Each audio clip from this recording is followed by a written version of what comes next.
Jai Shri Krishna, students. I hope you all are healthy at your home. Students, in our previous lecture, we discussed about basic information regarding to your syllabus and introduction of chapter 2. Now we will continue our lecture with the remaining topics of this chapter 2. Let's discuss about important topics of chapter 2. Next topic of the chapter is reversal in energy in 3D and 4s orbital or reversal of energies of 3D and 4s orbital. તો હવે 3D ઓર્બિટલની અંદર કેટલીક જે છે એ reversal energy જોવા મળે છે તેની 3D અને 4s ઓર્બિટલમાં. તો ફર્સ્ટ જે છે સ્ક્રીનિંગ ઇફેક્ટ, જેને શિલ્ડિંગ ઇફેક્ટ તરીકે પણ ઓળખવામાં આવે છે. when the nucleus reduces its force of attraction on the valence electron due to the presence of electrons in the inner cell. This is known as screening effect. હવે જો આપણે simple એક વસ્તુથી અહીંયા સમજીએ કે કોઈ આ એક આ જે સ્ક્રીનિંગ ઇફેક્ટ થાય છે તેની આપણે વસ્તુ એક જે છે એક્ઝામ્પલથી આવી રીતના સમજી શકાય કે ભાઈ દાખલા તરીકે જે ન્યુક્લિયસ છે, હવે 3D સિરીઝમાં ન્યુક્લિયસની આપણે વાત કરીએ તો જો આ ન્યુક્લિયસ હોય, સપોઝ કે આ કોઈ આ ન્યુક્લિયસ છે, બરાબર છે, 3D સિરીઝના કોઈ એલિમેન્ટની, હવે તેની આ જે આઉટરમોસ્ટ છે તેને આપણે આ જે આઉટરમોસ્ટ સેલ છે તેને આપણે 4s કહી દઈએ અને જે આ ઇનર સેલ છે તેને આપણે કહી દઈએ 3D cell, right? Because electron જે છે એ 3D સેલમાં લાસ્ટમાં ભરાય છે, પહેલાં કેમાં ભરાય છે તો કે 4s ઓર્બિટલની અંદર. તો હવે આ જે 4s ઓર્બિટલની અંદર જે ઇલેક્ટ્રોન ફિલ થાય છે તેનું જે છે ન્યુક્લિયસ પ્રત્યે જેમ જેમ ન્યુક્લિયસ ચાર્જ વધે છે તેમ તેમ તેનું ફોર્સ ઓફ ઇલેક્ટ્રોન જે છે એ વધે છે કેના તરફ તો કે ન્યુક્લિયસ તરફ, રાઈટ?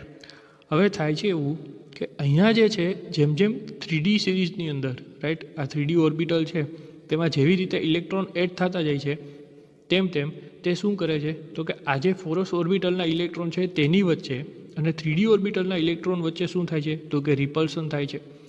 પરિણામે એ ઘટના ઘટે છે કે આમની વચ્ચે રિપલ્સન થાય છે અને એવા પ્રયત્ન કરે છે કે ભાઈ મેક્સિમમ જે ન્યુક્લિયર ચાર્જ છે એ આ જે 4s ઓર્બિટલને મળે છે તે મળતો તેને અટકાવે છે. તો આ માટે થઈને આવી રીતને જે આ ઘટના બને છે કે જે આ ઇનર ન્યુક્લિયસ છે, ઇનર સેલના જે ઇલેક્ટ્રોન છે તેને પ્રોટેક્ટ કરે છે, અથવા તો એક પ્રકારનું શિલ્ડિંગનું કામ કરે છે. તો આવી પ્રકારની જે ઇફેક્ટ છે તેને શું કહેવામાં આવે છે તો કે સ્ક્રીનિંગ ઇફેક્ટ એવું અથવા તો શિલ્ડિંગ ઇફેક્ટ જે છે એ કહેવામાં આવે છે. બીજું એ નેક્સ્ટ આપેલું છે, here 4s orbital is spherical shape and hence greater penetrating power to 3D orbital. Thus 4s orbital has lower energy with compared to 3D orbital, so that after the completion of electron configuration in argon, newly electron field first in 4s orbital then 3D. તો અહીંયા જે છે એ reason આપેલું છે કે ભાઈ શા માટે 4s ઓર્બિટલમાં પહેલાં ઇલેક્ટ્રોન જાય છે અને ધેન જે છે તમારી 3D ઓર્બિટલ અહીંયા જે છે એ ફિલ થાય છે, રાઈટ? ઓકે, નેક્સ્ટ વાત કરીએ તો ટ્રાન્ઝિશન એલિમેન્ટ જે છે તેના ફિઝિકલ પ્રોપર્ટીસની. તો ફર્સ્ટ જે છે એ છે atomic radii. Atomic radius of d block elements of first transition series generally decrease with increase in atomic number. તો સેમ ઇટ ઇઝ જે આપણે અગાઉ વાત કરી હતી તેમ કે ભાઈ અહીંયા જે તમે જોઈ રહ્યા છો જેમ તમે ડી બ્લોક એલિમેન્ટની અંદર જનરલી એ ડિક્રીઝ થાય છે, જેમ જેમ એટોમિક નંબર વધતો જાય છે તેમ તેમ એની અંદર શું જોવા મળે છે તો કે ડિક્રીઝ જે છે એ થતી જાય છે. શા માટે તો કે આપણે અગાઉ જેમ સ્ક્રીનિંગ ઇફેક્ટની વાત કરી કે ભાઈ સ્ક્રીનિંગ ઇફેક્ટના કારણે શું થાય છે તો કે સ્ક્રીનિંગ ઇફેક્ટના કારણે જે છે ઇનર સેલના જે ઇલેક્ટ્રોન છે એક શિલ્ડ ટાઈપ જે છે કામ કરે છે અગેન્સ્ટ 4s ઓર્બિટલના ઇલેક્ટ્રોન. હવે જો વાત કરીએ એટોમિક રેડિયાઈની તો અહીંયા પણ સેમ વસ્તુ થાય છે. ન્યુક્લિયસ જે છે, રાઈટ, ન્યુક્લિયસ જે છે તેને આ જે છે આઉટરમોસ્ટ સેલ જે છે તેના 4s ઇલેક્ટ્રોનમાં ઓલરેડી પહેલેથી જ જે છે ઇલેક્ટ્રોન રહેલા છે, ઓકે? અને ઇનર જે છે એ શું છે તો કે 3D ઓર્બિટલ થાય છે. શું કે જેમ જેમ એટોમિક નંબર ઇન્ક્રીઝ થતો જાય છે તેમ તેમ આ જે ઇનર સેલના ઇલેક્ટ્રોન છે તે 1, ત્યારબાદ 2, 3, 4 એ રીતે વધે છે. પણ એ પહેલાં ન્યુક્લિયસનું જે ન્યુક્લિયર ચાર્જ છે તે કોને એટ્રેક્ટ કરે છે? તો કે 4s ઓર્બિટલમાં રહેલા ઇલેક્ટ્રોનને. પરિણામે જે છે 4s ઓર્બિટલમાં રહેલા ઇલેક્ટ્રોનનું ન્યુક્લિયસ પ્રત્યે જે એટ્રેક્શન છે તેના કારણે થઈને સાઇઝ ઓફ એટમ જે છે એ કેવી થાય છે? તો કે ડિક્રીઝ થાય છે. એટલે તમે અહીંયા જોઈ શકો છો કે સ્કેન્ડિયમથી લઈને મેંગેનીઝ સુધી આ ઘટના ઘટે છે, એ ડિક્રીઝ થાય છે. હવે થાય છે એવું કે જ્યારે Fe થી લઈને, તો અહીંયા જે તમે જોઈ રહ્યા છો તેમ હવે Fe થી લઈને કોપર સુધી જે છે આ એટોમિક રેડિયસ કેવી રહી છે? તો કે કોન્સ્ટન્ટ રહે છે. આવું થવાનું કારણ શું છે? તો કે જેમ જેમ ઇલેક્ટ્રોન એડ થતા જાય છે તેમ તેમ 3D ઓર્બિટલ શું કરે છે? તો કે જે 4s ઓર્બિટલના આઉટરમોસ્ટ ઇલેક્ટ્રોન છે તેમની વચ્ચે રિપલ્સન જે છે એ થવા લાગે છે, અને પરિણામે જે છે કેવું થઈ જાય છે? તો કે જે ન્યુક્લિયર ચાર્જ છે અને જે ફોર્સ ઓફ એટ્રેક્શન છે એ લગભગ ઇક્વલ કન્ડિશનમાં આવી જાય છે. એટલે જે એટોમિક રેડિયસ છે તેની વેલ્યુ લગભગ જે છે એ કોન્સ્ટન્ટ જેવી થઈ જાય છે. નેક્સ્ટ જો આપણે વાત કરીએ ઝિંકની, તો ઝિંક જે છે તેની અંદર ફરી પાછી જે છે એટોમિક રેડિયસનો વધારો થાય છે. જેમ અહીંયા આપેલું છે તેમ here from scandium to manganese atomic radii is decrease because nuclear charge increase with atomic number. From iron to copper it remains constant while the atomic radius of zinc is higher than copper. It is common in each transition series. તો each transition series જે છે તેની અંદર આ વસ્તુ જોવા મળે છે દરેક ટ્રાન્ઝિશન સિરીઝમાં, રાઈટ. હવે જો આપણે વાત કરીએ ionic રેડિયાની, so the elements of first transition series are less compared to the parent element. As the nuclear charge increase, the ionic radii decrease. This is due to fact that with the increase of nuclear charge, the incoming electrons enter in a inner d orbital. So therefore is a gradual decrease in ionic radii when the oxidation state changes from +2 to +3. હવે જો આપણે ionic રેડિયાની વાત કરીએ તો અહીંયા તમે જોઈ શકો છો કે જેમ જેમ તમે સ્કેડિયમથી લઈને ઝિંક સુધી જાઓ છો, રાઈટ, અહીંયા બાજુમાં તેની ઓક્સિડેશન સ્ટેટ આપેલી છે કે આ ઓક્સિડેશન સ્ટેટની અંદર જો તમે જોશો તો શું જોવા મળે છે? તો કે આયોનિક રેડિયા છે તેમાં જે છે એ ઘટાડો જોવા મળે છે, રાઈટ.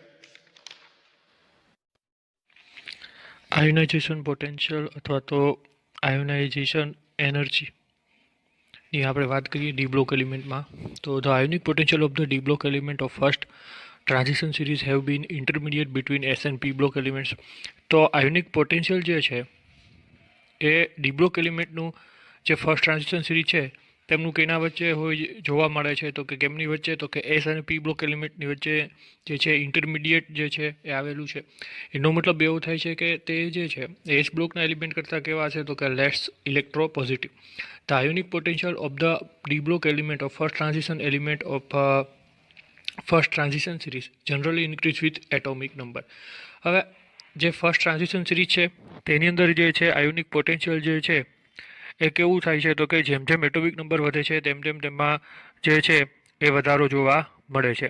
અહીંયા જે ટેબલ આપેલું છે તેમાં તમે જોઈ શકો છો કે જે આયોનાઇઝેશન પોટેન્શિયલ જે છે એ સ્કેન્ડિયમથી લઈને ઝિંક સુધીના જે કાંઈ તત્વો જે છે તેની આયોનાઇઝેશન પોટેન્શિયલ જે છે એ કિલો જૂલ પર મોલમાં આપેલી છે. The cause is that with increase in atomic number, the nuclear charge increase which is able to pull the electron cloud towards the nucleus. So more energy requires removing the electrons. એટલે કે અહીંયા જેમ વાત કરેલી છે તેમ કે ભાઈ આયોનાઇઝેશન પોટેન્શિયલની વેલ્યુ વધે છે, આના કારણે શું થાય છે?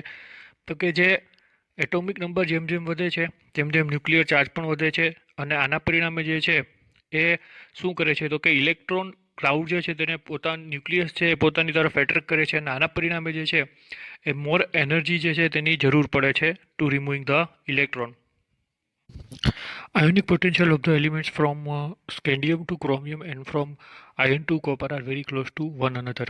જો આયોનિક પોટેન્શિયલની વાત કરીએ સ્કેન્ડિયમથી લઈને ક્રોમિયમ સુધી અને આયનથી લઈને કોપર સુધી જે છે એ ખૂબ જ એકબીજાની નજીક જોવા મળે છે. Here value of chromium and copper are sufficiently higher than those neighbours on the left as well as right. બીજું જો આપણે વાત કરીએ તો જે વેલ્યુ છે ક્રોમિયમ અને કોપરની તે જે આ વેલ્યુ છે કેવી જોવા મળે છે? તો કે તેના જે નેબરિંગ્સ એલિમેન્ટ જે છે લેફ્ટ સાઈડ અને રાઇટ સાઈડ તેના કરતાં વધારે જોવા મળે છે. મેટલ કન્ડક્ટિવિટી અથવા તો ધાતુ વાહકતા all the transition element possess metallic character like conductivity of heat and electricity due to the presence of free mobile electrons in a metallic bonding and therefore all these elements are metal. જો આપણે 3D સિરીઝની વાત કરીએ અથવા તો આ transition એલિમેન્ટની વાત કરીએ તો તે મોટાભાગના મેટાલિક કેરેક્ટરિસ્ટિક ધરાવે છે, જેવી કે કન્ડક્ટિવિટી ઓફ હીટ, ઇલેક્ટ્રિસિટી. શાને કારણે? તો કે જે મેટાલિક બોન્ડિંગની અંદર જે ફ્રી મોબાઈલ ઇલેક્ટ્રોન્સ રહેલા છે તેના કારણે. અને આ માટે થઈને આ બધા એલિમેન્ટ કેવા છે? તો કે મેટલ્સ છે. These elements are hard and brittle exception mercury is liquid and soft. હવે આ મોટાભાગના જે એલિમેન્ટ છે એ કેવા છે? તો કે સખત છે અને જે છે મજબૂતાઈ ધરાવે છે. એક્સેપ્શન એટલે કે મર્ક્યુરીને બાદ કરતા જે મોટાભાગના છે એ સોલિડ ફોર્મમાં છે. મર્ક્યુરી એકમાત્ર જે છે લિક્વિડ ફોર્મમાં છે અને નરમ જે છે જોવા મળે છે. કોપર, સિલ્વર અને ગોલ્ડ જે છે CuAgNaU એટલે કે કોપર, સિલ્વર અને ગોલ્ડ જે છે એ શું દર્શાવે છે? તો કે અપવાદ રૂપે જે છે આ કોપર, સિલ્વર અને ગોલ્ડ જે છે એ અપવાદ રૂપે વિદ્યુત અને થર્મલ વાહકતા ખૂબ જ ઊંચી જે છે એ વિદ્યુત અને થર્મલ વાહકતા દર્શાવે છે. Besides in conductivity of transition elements, oxides are also observed in some cases. આ ઉપરાંત જો આપણે વાત કરીએ તો કેટલાક જે ઓક્સાઇડ જે છે ટ્રાન્ઝિશન એલિમેન્ટના એ પણ જે છે આ પ્રકારની જે છે એ કન્ડક્ટિવિટી જે છે એ દર્શાવે છે. રાઈટ, એટલે કે જે ટ્રાન્ઝિશન એલિમેન્ટના ઓક્સાઇડ છે તે પણ આ પ્રકારની કેટલીક જે છે કન્ડક્ટિવિટી જે છે આ ટ્રાન્ઝિશન એલિમેન્ટના ઓક્સાઇડમાં જોવા મળેલી છે. નેક્સ્ટ જો આપણે વાત કરીએ તો મેલ્ટિંગ પોઈન્ટ અને boiling point. Due to strong metallic bonding, d block elements have higher melting and boiling point than s block elements.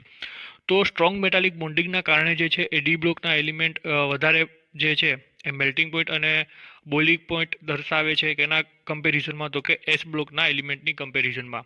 In 3D સિરીઝની જો આપણે વાત કરીએ કે 3D સિરીઝમાં જે છે એ મેલ્ટિંગ પોઈન્ટમાં છે વધારો જોવા મળે છે ફ્રોમ સ્કેન્ડિયમ ટુ વેનેડિયમ, અને ત્યારબાદ જે છે તેમાં ઘટાડો જોવા મળે છે from iron to zinc. Manganese જે છે તેના મેલ્ટિંગ પોઈન્ટ જે છે સૌથી ઓછા છે કોની કમ્પેરિઝનમાં? તો કે ધોસ ઓફ ક્રોમિયમ અને iron. Right. In general, greater in the number of electrons, stronger is the metallic bonding and hence greater is the melting point. તો નંબર ઓફ ઇલેક્ટ્રોન જેમ વધારે હશે તેમ મેટાલિક બોન્ડિંગ જે છે તે પણ વધારે હશે, અને આના કારણે જે છે મેલ્ટિંગ પોઈન્ટ કેવા હોય છે તેમના? તો કે વધારે હોય છે. In first transition series up to chromium, the melting point increase because increase in unpaired electron, then melting point decrease with decrease in unpaired electrons. તો ક્રોમિયમ સુધી જે છે તમે જોશો તો અહીંયા એવું કીધેલું છે કે ભાઈ આ સિરીઝની અંદર જે છે ક્રોમિયમ સુધીના જે કાંઈ એલિમેન્ટ છે તેના મેલ્ટિંગ પોઈન્ટમાં જે છે એ વધારો જોવા મળે છે, કારણ કે તેની અંદર જે છે જેમ જેમ નંબર ઓફ અનપેડ ઇલેક્ટ્રોન જે છે તેમાં વધારો થાય છે તેમ તેમ, અને એવી જ રીતે મેલ્ટિંગ પોઈન્ટ છે એમાં ડિક્રીઝ જે છે ઘટાડો જોવા મળે છે. ક્યારે? તો કે નંબર ઓફ ઇલેક્ટ્રોન જે છે અનપેડ ઇલેક્ટ્રોન એ શું છે? તો કે જ્યારે તેમાં ઘટાડો થાય છે ત્યારે મેલ્ટિંગ પોઈન્ટમાં પણ ઘટાડો જોવા મળે છે. This is the end of this video lecture. હવે જે બાકીના ટોપિક્સ છે તે આપણે નેક્સ્ટ લેક્ચરમાં તમે તેનો અભ્યાસ કરશો. Till then take care. જય શ્રી કૃષ્ણ.